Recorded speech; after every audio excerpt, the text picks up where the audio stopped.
Hey, what's up, guys? So this is going to be kind of a different video than what I usually do. But, it's just so cool, I thought I'd make a video on it anyway. Um, so it might not surprise you to know that I'm a bit of a watch geek, and like a lot of engineers are. And the other day I was skimming around eBay looking at old Hamilton vintage watches and came across this, which is an E-37500 aircraft clock. And I had no idea that Hamilton ever made clocks.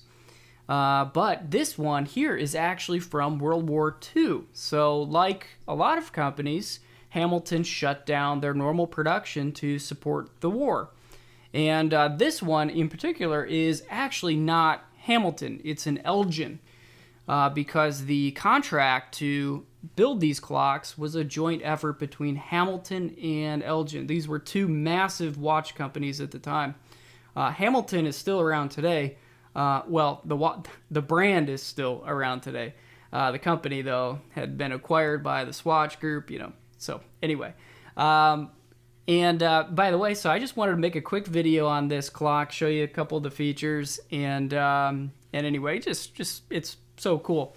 But anyway, if you're not interested in this, I thought maybe there'd be a few watch geeks out there that might find this interesting. But if you're not interested, go ahead and hit the back button.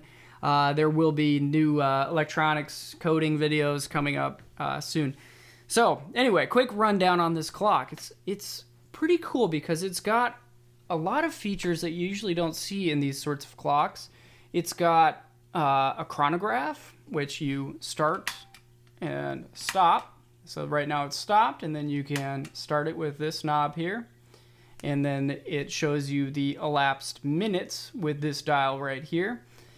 And it also has an elapsed time right here. So you can start and stop that with this knob right here.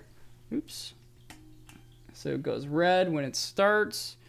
It sort of goes half red, half white when it's stopped. And then a reset when it's all white. It also has the date right here, which you increment by pushing in this little red button here. And by the way, this clock may look a little unusual, and that's because it's showing you the time, or at least the hours, in a 24-hour format. So it's actually kind of tricky to read, but you get used to it.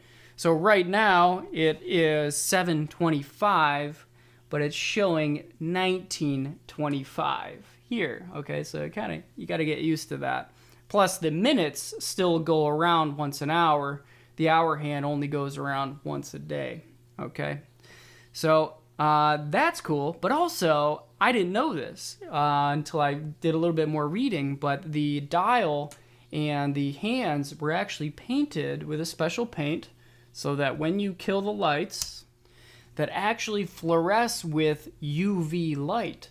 So you think in the cockpit they had a UV lamp and they would just turn that on and it would light up all of their gauges and instrumentation under the UV light for obvious reasons. And I actually built this little stand here with a UV LED shining up at the clock. So it makes a really nice desk clock.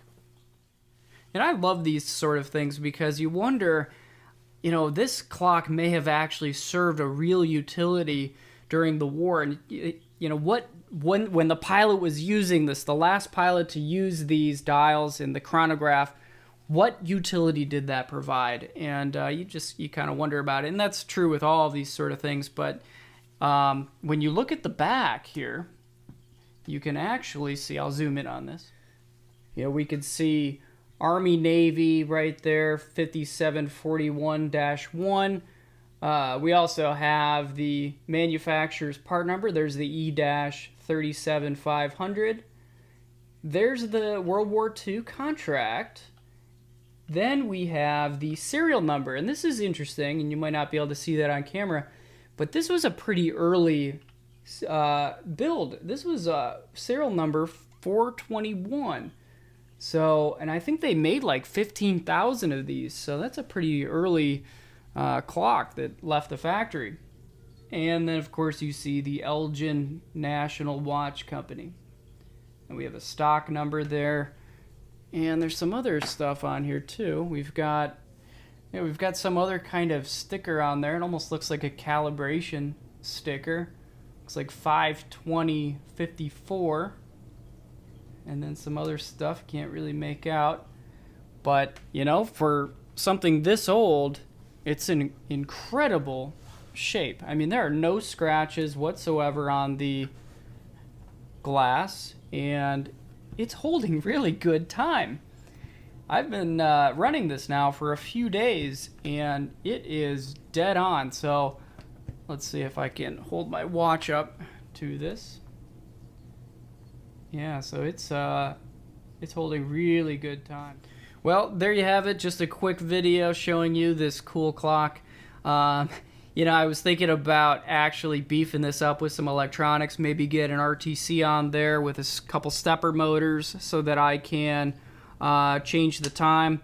By the way, to change the time, you just pull this knob out, and then you can change the time like that. So it's pretty straightforward. You know, I was thinking about once a week maybe have a stepper actually set this time, zero it out with the RTC or something like that, but we'll see if I have time for that. I mean, on its own, it's pretty accurate, so I might just leave it alone as is. So obviously, whatever I do, I wouldn't damage the clock or modify it in any way. It would be a non-invasive type project. But anyway, there you go. Hopefully you found that interesting. Thanks for watching.